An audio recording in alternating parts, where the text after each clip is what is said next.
Okay, so we leave our vehicle here. Appears to be safe. Like I said, not a soul in sight. This is really as far deep as you can imagine, and you just have pedestrian roads basically. So you have a few people who walk up from, in fact, village Mathar only, and there are some tribals which basically come here to fish. It's a beautiful water body below, and the local villagers come here very often for a good samal catch. And just about 100 meters from here is this beautiful, gorgeous valley and the beautiful Kolar river below. You know, the flow kind of lessens down by Jan. It is perennially there. There's water around the year, but of course the flow kind of really dies down to a trickle, but a steady flow even in summers. One of the very favorite places of mine that I kind of like to drive up every now and then, especially in summer months, evening times. I mean, the evenings here are absolutely magical. So we'll just kind of climb up to this tree, and the valley begins to emerge. This tree was kind of struck by lightning about 3 years back. I've been seeing it like this. I have seen it, of course, upright also. And here is this absolutely gorgeously beautiful MalDoh Valley. It is breathtaking, and there is our river. As you can see, the river is kind of really slowed down, and it starts kind of turning into a beautiful lakeish kind of a structure. That is what the locals called a doh. And in front it's a pretty steep drop, and the cliff is pretty straight, and like you wouldn't want to lose your footing over here. You can hear cattle below. That's where they come for a evening drink. And you can hear the water. I'll quieten down for a while. I don't know whether the speaker will pick it up. And now we start our trek. This is the trail. It's very thin, it's very narrow. However, it's there. I will be switching off the phone camera when we are kind of descending the more treacherous path. I will need my hands to be free to balance myself. That's more important. Just a bit more of the valley.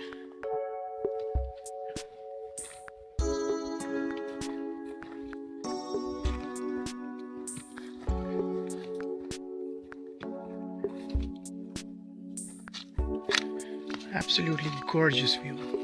Absolutely gorgeous. It's breathtaking. Beyond words for me. And I've come here so many times. It's a place which is kind of tucked away and hidden because it has absolutely no access to it. So that's where you need to be really, really careful. No adventures here.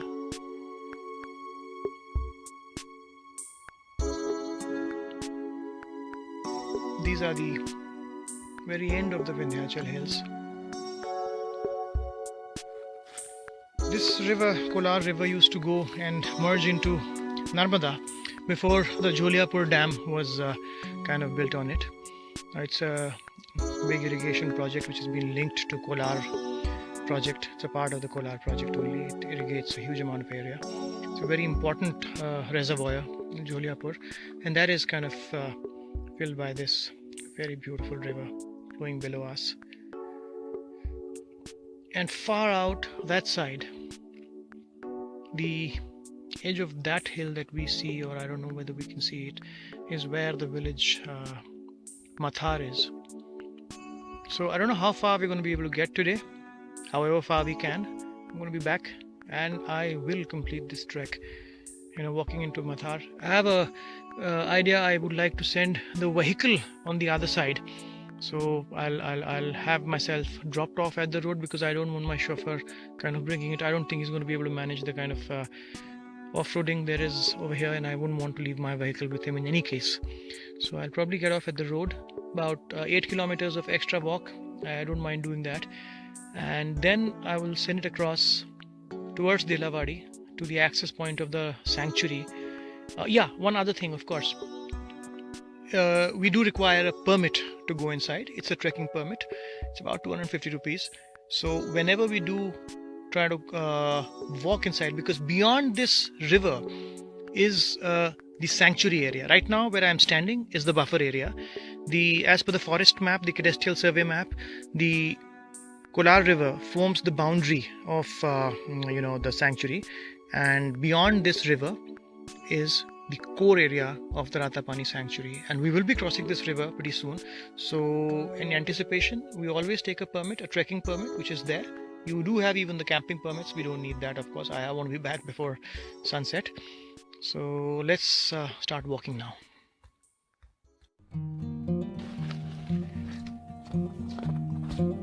One concern that is kind of cropping up again and again is the amount of daylight which is left. What happens during the winters is that the daylight kind of fails very quickly, and I am not prepared today to be trekking in the dark, or even kind of spending the night here in the jungle. So we need to get back, and also a very beautiful ghost tree here. Also, we'll be walking in the shadow of the hill. Now this means that we'll have less sunlight very quickly.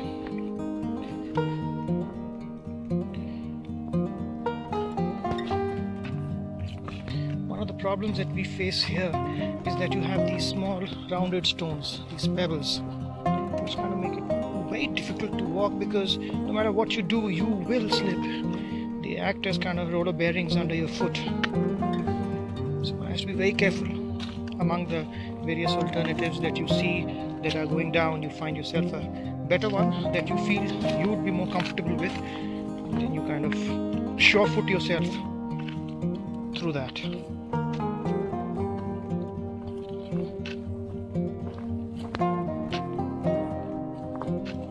One has to just be very firm-footed and walk as slowly as possible. There are no prizes for getting anywhere first, which is absolutely beautiful.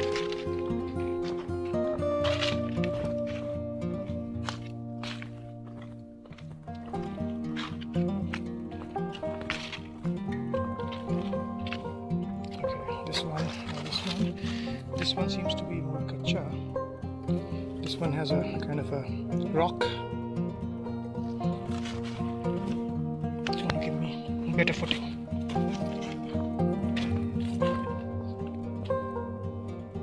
Just like I was saying, the shoes that I use are very ugly otherwise, but they are absolutely what the doctor orders for a trek. They are anklets, so they give you sufficient protection. You don't get any thorns or splinters up your ankle. A bit of your calves are protected, and they give you a lot of support also, because you're at a very undulating kind of a landscape. You are bound to kind of twist your ankle a bit. These help prevent that to some extent, give you a lot of support, and then they are absolutely sturdy. They get no marks in the looks department, but in functionality, I couldn't think of any other shoes.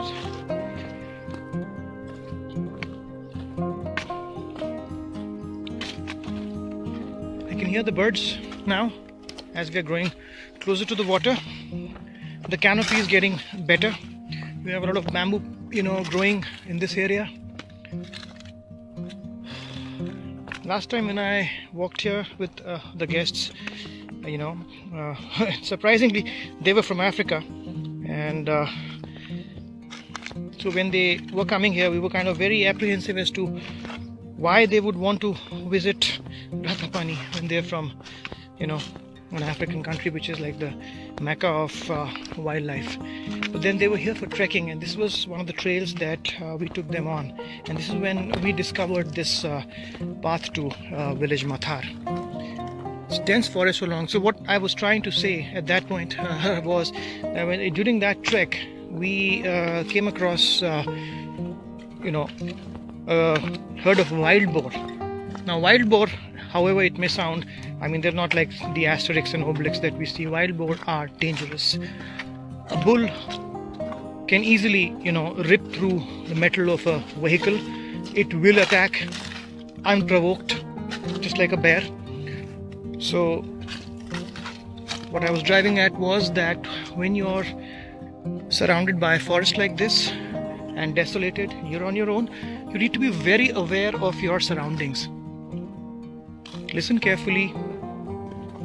The forest has telltale signs of what's around, what's moving, what's not.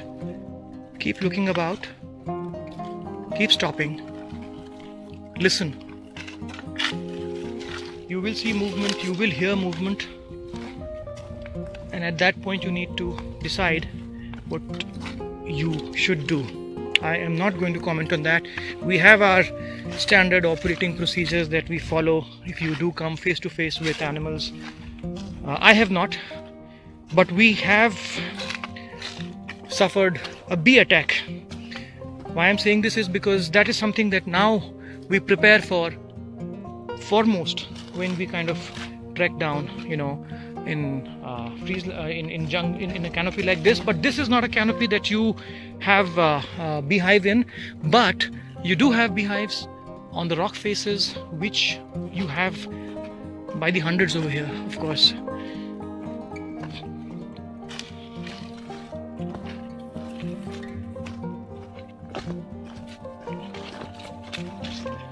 We've probably done halfway of the descent.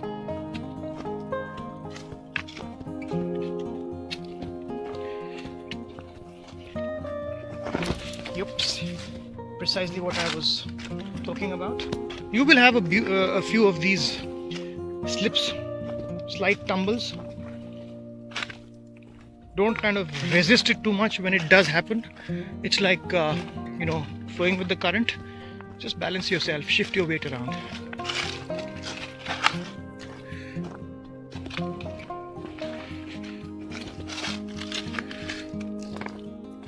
You can hear lots of bird calls now. I wish my phone is able to pick up these. It's a phone camera. That's the best thing, when you're trekking like this. And this is a waterway. I can only imagine the kind of waterfall that this would be forming in the monsoons, tumbling its way down from there and going towards the river down below. We're not very far from the river now. You can hear the water.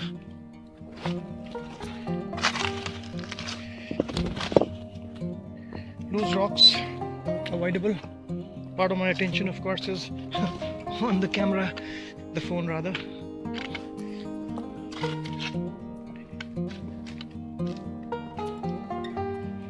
So you need to know also when you need to turn back.